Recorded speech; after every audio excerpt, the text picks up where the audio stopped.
반갑습니다, 여러분. 말씀을 전하기 전에 혹시 오늘 오전에 있었던 광고의 내용을 못 들으신 분들을 위해서 이 고난주간 메시지, 한 주 동안 이어지는 고난주간 메시지를 어떻게 들을 것인가에 대한 안내의 말씀을 좀 더 드리고 시작을 하도록 하겠습니다. 기본적으로는 우리 에브리데이 목자와 선교회 회장분들을 통해서 카톡에 링크가 전달이 될 것입니다. 그 링크를 클릭하면 설교를 들을 수가 있고요. 그 링크가 없는 분들은 설교를 들을 수가 없음을 미리 말씀을 드립니다. 카톡을 받지 않더라도 내가 어떻게 설교를 들을 수 있느냐? 교회 홈페이지에 들어오시면 홈페이지에 그 온라인 예배에 대한 소개가 나와 있고, 조금만 밑으로 나가면 그 온라인 라이브 예배라는 녹색 버튼이 크게 있습니다. 그 버튼 바로 밑에 빨간색으로 고난주간 메시지라는 버튼이 또 하나 달려 있습니다. 그 버튼을 클릭하시면 매일같이 전달해 드리는 교회 그 말씀 링크가 있을 것입니다. 그거를 또 한번 클릭하시면 설교의 내용을 들을 수가 있습니다. 이렇게 지금 말씀을 드려도 도저히 내가 찾지를 못하겠다, 어떻게 들어가는지 모르겠다라고 생각되어 지시는 분들은요, 목회실 혹은 각 목자분에게 말씀해 주시면 이 설교 링크를 클릭해서 듣는 법에 대한 영상이 제작되어 있습니다. 그 링크를 보내드리도록 하겠습니다. 그 링크는 교회 홈페이지에 있는 버튼에 대한 내용이 아니라 설교를 클릭해서 들어가는 고난주간 영상 메시지를 듣는 방법입니다. 이렇게 해도 되고 저렇게 해도 되고 여러 가지 방법이 있으니까 참고해서 여러분이 고난주간의 메시지를 매일 게시되어지는 이 고난주간 메시지를 놓치지 말고 묵상하며 들어줄 수 있게 되길 바랍니다. 이렇게 온라인으로 전해드리는 이 메시지는 매일 밤 12시, 그러니까 날이 시작되는 0시에 게시가 될 거고요. 여러분이 편한 시간 아무 때나 들어오셔서 짧은 메시지 10분 안팎의 메시지를 들을 때 언제나 편한 시간 편안한 장소에서 그 메시지를 듣고 하루를 고난주간에 대한 묵상이 깊이 이루어질 수 있게 되기를 바랍니다. 오늘 전해 들으실 하나님의 말씀은 첫째 날 고린도전서 1장 17절입니다. 여러분, 이 말씀을 들을 때 여러분이 혹시 참고적으로 여러분이 알아야 될 그런 부분은 뭐냐면, 주일 예배 때처럼 뒤에 말씀이 이렇게 뜨거나 그렇게 되지를 않습니다. 그런 이유로 인해서 미리 이 영상을 켜고 오늘 본문은 고린도전서 1장 17절입니다. 그러면 그 본문을 잠깐 스탑을 하고 고린도전서 1장 17절을 읽고 시작해 주시길 바랍니다. 혹은 링크를 클릭하면 첫 안내 화면에, 고난주간 메시지 듣는 안내 화면에 오늘 본문이 나와 있을 테니까 우리가 이 유튜브로 이 영상의 강의를 보기 전에 본문의 말씀을 먼저 읽어주시면 성경에 대한 내용을 이해할 때 많은 도움이 될 걸로 생각이 됩니다. 오늘 들으실 하나님의 말씀 고린도전서 1장 17절입니다. 제가 읽을게요. 그리스도께서 나를 보내심은 침례를 베풀게 하려 하심이 아니요 오직 복음을 전하게 하려 하심이로되 말의 지혜로 하지 아니함은 그리스도의 십자가가 헛되지 않게 하려 함이라 라고 되어 있습니다. 오늘 묵상할 내용은 십자가에 대한 부분입니다. 십자가 그리스도인들에게 무슨 의미이며 우리에게 주어진 십자가가 무의미해지는 경우, 아무런 의미가 없어지는 경우는 어떤 경우인가를 말씀을 통해 살펴보겠습니다. 먼저 십자가를 헛되게 하는 경우입니다. 첫 번째로 그리스도인의 삶의 주체를 혼동하는 경우입니다. 17절의 말씀을 다시 보겠어요. 그리스도께서 나를 보내심은 침례를 베풀게 하려 하심이 아니요 오직 복음을 전하게 하려 하심이로되 말의 지혜로 하지 아니함은 그리스도의 십자가가 헛되지 않게 하려 함이라 라고 되어 있습니다. 여기서 보니까 십자가가 헛되는 경우 그 첫 번째가 그리스도인의 삶의 주체가 혼동되어지는 경우입니다. 사도 바울은 십자가 도를 전하는 것을 한평생 그의 삶의 전부로 목표 삼았던 사람입니다. 이분이 본인의 그 사역의 주체가 누구였는가를 말할 적에 뭐라고 얘기하냐면 17절 첫 서두에 보니까 그리스도께서 나를 보내셨다. 주체가 분명합니다. 나를 사용하고 나를 이끌고 내 삶을 주관하는 자가 누구인가가 분명하다라는 것입니다. 여러분, 그리스도의 십자가가 십자가 되게 하는 삶, 그 삶이 뭐냐면요, 내가 평소에 하는 그 여러 가지 삶 속에서 내가 주인 되고 내가 이루었다라는 생각이 아니라 하나님께서 이 일을 이루어 가신다라는 것이 분명히 보여지는 삶이어야 된다라는 것입니다. 특별히 여러분, 이 고난주간 속에서 여러분들이 굉장히 조심해야 될 부분이 하나 있습니다. 그거는 이 고난주간의 일주일이 내가 고난받고 내가 힘든 것이 목적이고 목표가 되고 주체가 되어서는 안 된다라는 거예요. 여러분, 기억해야 될 게 예수 그리스도의 고난은요, 우리의 고난을 없이 하기 위해서 그리스도가 나 대신 고난 받으신 거예요. 이사야서 53장에서는 이렇게 얘기합니다. 그가 찔림은, 고통당함은 우리의 허물 때문이요, 그의 상함은 우리의 죄악 때문이다 라고 되어 있어요. 그 다음이 중요해요. 그가 징계를 받음으로, 그러니까 그가 고통을 당함으로 우리는 평화를 누리고 그가 채찍에 맞음으로 우리는 나음을 입었도다 라고 되어 있어요. 여러분, 예수 그리스도의 십자가는, 그의 고통은 우리의 허물과 죄 때문입니다. 그렇기 때문에 우리는 주님께 미안하고 아픈 마음으로 조금 더 고난주간을 경건하게 보내고 싶어하는 마음이 누구에게나 있습니다. 그거는 옳습니다. 그런데 이 주간에는 주님이 아파했으니까 나도 아파해야 된다.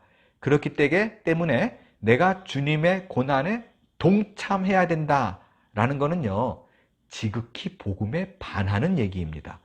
이건 마치요, 주님이 나를 위해서 고통당했으니까 내가 페이백 하려는, 되갚으려는 그런 의지로 보일 수가 충분하기 때문에 그래요. 그렇게 내가 해서 페이백 하려는 마음을 먹는다는 건요, 그리스도의 십자가를 완전히 무가치하게 만드는 것이에요. 주님이 고통당하신 이유는 내가 당하니까 너도 같이 당해, 동참해 라는 것이 주된 이유가 아닙니다. 그가 고통을 당한 이유는 단 하나, 우리가 고통을, 고난을 당하지 않게 하기 위해서입니다. 여러분, 요즘 코로나19로 인해서 교우분들 중에서 참 어렵고 힘들게 지내시는 분들이 많이 있습니다. 이때 혹시 이런 분이 안 계셨으면 좋겠어요. 야, 정말 다행히 이 주간이, 이 어려운 주간이 고난 주간과 겹쳤다.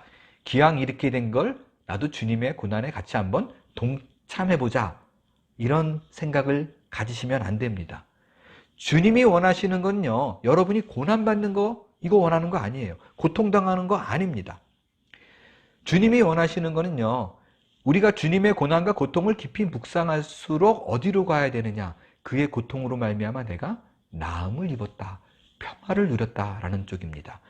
지금 현재의 어려움이 주님이 고통을 당하니까 나도 당해야지 라는 결심적인 쪽으로 가지 않고 2000년 전에 주님이 나 대신 당한 고통이다, 이미 나는 이 고난을 이겨낸 사람이다 라는 그런 기쁨과 감동으로 어려운 상황 속에서 평화를 누리는 자가 되어야만 합니다. 나음을 입은 자로 누리고 살아야 이 고난주간에 예수님께서 고난을 단행하셨다라는 그 명백한 의미가 우리 안에 복음으로 살아나게 된다라는 것입니다. 그리스도의 십자가를 헛되게 만드는 경우 두 번째입니다. 형식에 매인 신앙의 삶이에요. 17절에 보니까 그리스도께서 나를 보내심은 침례를 베풀게 하려 하심이 아니다 라고 얘기해요. 침례를 베풀게 하려 하심이 아니다. 여러분, 그 초대교회에 행했던 종교 의식 중에 하나는요, 침례는 굉장히 중요한 포션을 차지했습니다. 사도행전 2장에 보면 성령이 처음에 이 땅에 임했을 때 베드로의 설교를 듣고 사람들이 침례를 받았어요. 3,000명에게 침례를 했습니다. 여러분 한번 생각해 보세요. 제가 계산해 보니까요, 12명이 3,000명을 침례하려면요, 한 사람당 2분씩 잡아도 쉬지 않고 밥도 안 먹고 용변도 안 보고 해도 적어도 8시간 반 정도 시간을 걸려야 3,000명이 그 12명이 침례를 줄 수 있습니다. 귀찮잖아요. 안 해도 될 것 같잖아요. 근데 그거를 다 했다라는 거는요, 중요한 요식 행위로 초대교회 때 있었다라는 뜻입니다. 사도 바울도요, 다니면서 침례를 참 많이 했을 것입니다. 그런데 그가 뭐라고 얘기했냐면, 침례를 받는 것, 이것이 중요한 게 아니다. 핵심 내용이 아니다 라고 얘기를 하고 있어요. 그럼 뭐가 중요하냐? 여러분, 이 땅에 존재하는 기독교의 모든 요식 행위는요, 행위 자체가 중요하지 않아요. 그 내용이 중요합니다.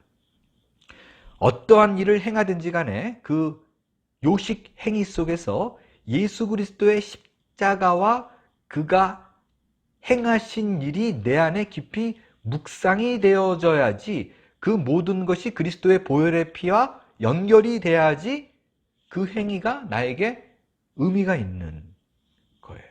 안 그러면 십자가를 헛되게 하는 것입니다. 지금 우리는 코로나19로 인해서 함께 모이지도 못하고 뜨겁게 기도할 수도 없기 때문에 예배를 드릴 때 예전에 우리가 같이 인퍼슨, 대면하여 얼굴을 보고 예배할 때보다 힘이 안 나는 것도 사실입니다.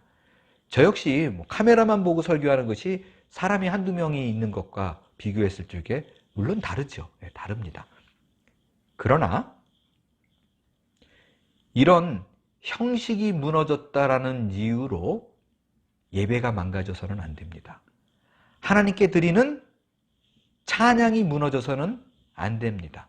하나님 앞에 말씀을 듣는 자세가 무너져서는 안 됩니다.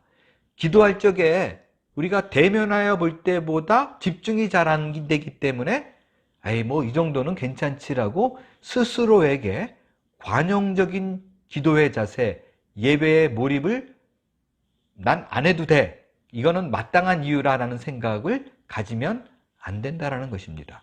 그것은 바로 침례라는 형식을 중요하게 여기는, 무언가 근사하게 갖춰져야지 예배를 드린 것 같아 라는 생각은 침례를 중요하게 여기는 마음입니다. 예수를 믿어야 구원받는 것인데 믿음의 여부와 상관없이 침례를 받았다라는 사실로 내가 구원받은 것 같고, 침례를 안 받았으면 구원을 못 받은 것 같고, 그런 느낌과 생각으로 사는 사람과 전혀 다를 거가 없다라는 것입니다. 이런 와중에도요, 이렇게 온라인으로 예배를 드리는 와중에도 참 흐뭇하고 따뜻한 얘기들이 우리 교우들 사이에 꽤나 들립니다. 정말 순수하구나라는 생각을 제가 지울 수가 없는 게, 여러분 기억하실지 모르겠는데 첫날 제가 온라인 예배를 드릴 때 제가 예배를 시작하면서 그런 얘기를 드렸어요.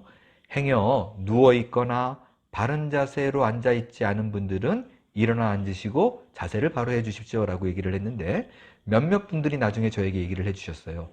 누워있다가 갑자기 제가 그 얘기를 했기 때문에 깜짝 놀라가지고 일어나 앉으셨다는 분도 있고요. 그리고 지난주일 예배가 끝난 후에는요, 어느 분이 카톡으로 사진을 보내주셨는데 부부가 마지막 찬양을 하면서 일어나서 찬양하는 모습이 거울로 비춰져서 보이더라고요. 제가 굉장히 기뻤어요. 이런 것이 형식에 얽매이지 않는 거예요.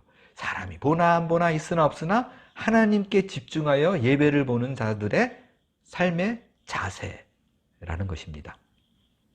온라인 예배를 드릴지라도요, 십자가를 묵상할 수 있게 되기를 바랍니다. 그분 앞에 나아가며 찬양하고 기도하고 말씀 듣고 힘써서 예배하는 우리 교우분들이 다 될 수 있게 되기를 바랍니다. 마지막으로 세 번째, 말의 지혜로 하지 않는 것입니다. 17절에 오직 복음을 전하게 하려 하시미로되 말의 지혜로 하지 아니함은 이라고 말을 했어요.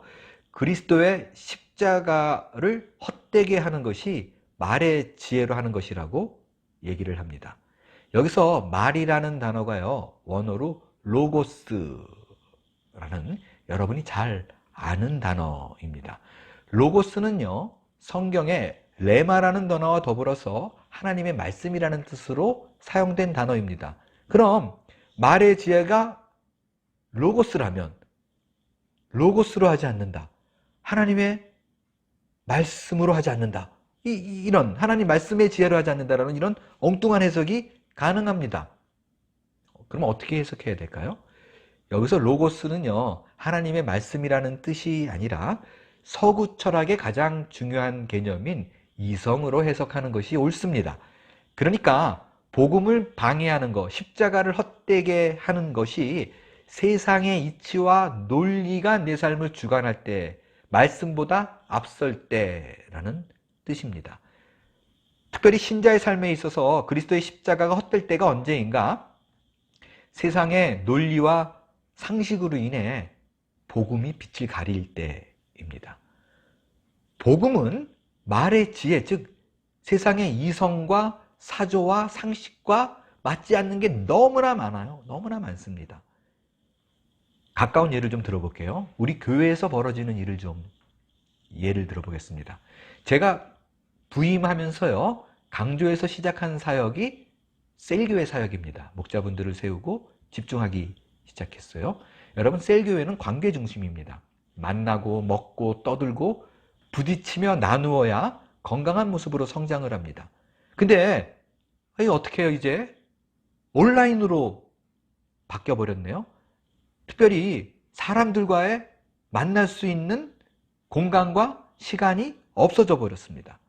그럼 이론과 상식으로는요, 관계 중심으로 만나서 웃음꽃을 피우고 울며 웃고 얘기를 나눴던 셀교회는 망해야만 합니다.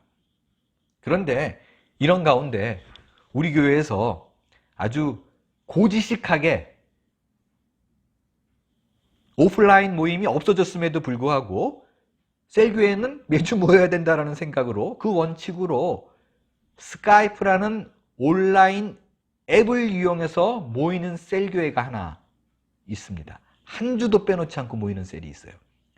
그 셀교회는 단순하게 교회에서 지시한 대로 매주 온라인으로 모이고 나누어 드리는 셀교회 교재, 성경 요약과 말씀에 대한 질문 그 5개로 그냥 얘기를 나누고 함께 시간을 지내는 거예요.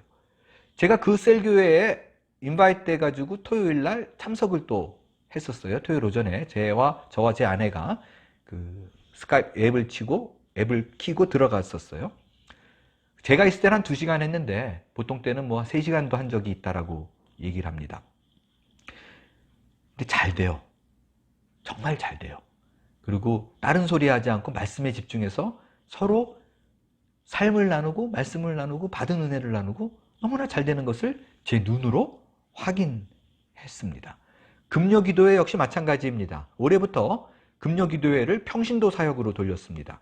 그리고 저는 아시다시피 토요 특별 새벽 기도회를 인도했었어요. 근데 생각해 보세요.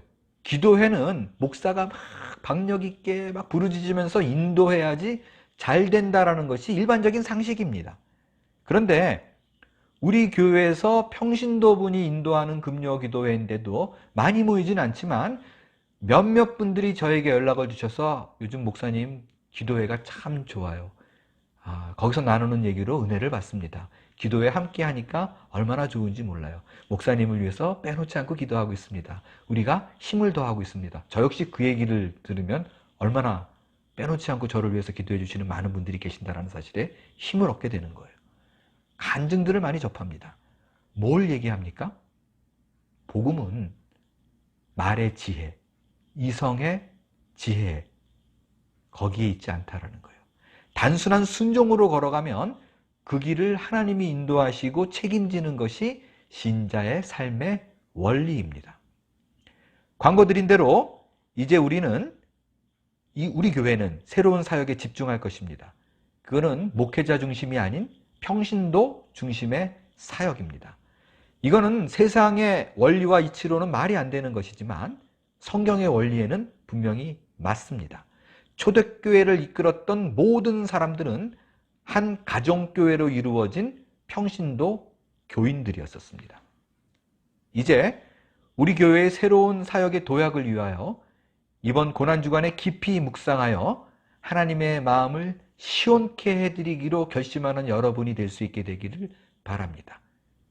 그 마음은 우리 모두가 먹을 때 이 시대의 가장 중요한 사명을 감당하는 한몸교회 교우, 우리 아름다운 한몸교회가 될 수 있게 되기를 바랍니다. 기도하겠습니다. 하나님 고맙습니다. 내 삶의 주체는 주님입니다. 어떠한 형식보다도 내용을 담아 하나님을 예배하며 만나는 자들이 되게 도와주옵소서. 그리스도의 십자가 복음이 내 삶을 붙들 수 있도록 도와주시고, 말의 지혜보다 십자가, 말의 지혜보다 하나님의 말씀을 묵상하며 온전히 하루를 살아나는 신자 되게 해 주옵소서. 감사드리며 예수님의 이름으로 기도합니다. 아멘. 내일 또 뵙도록 하겠습니다.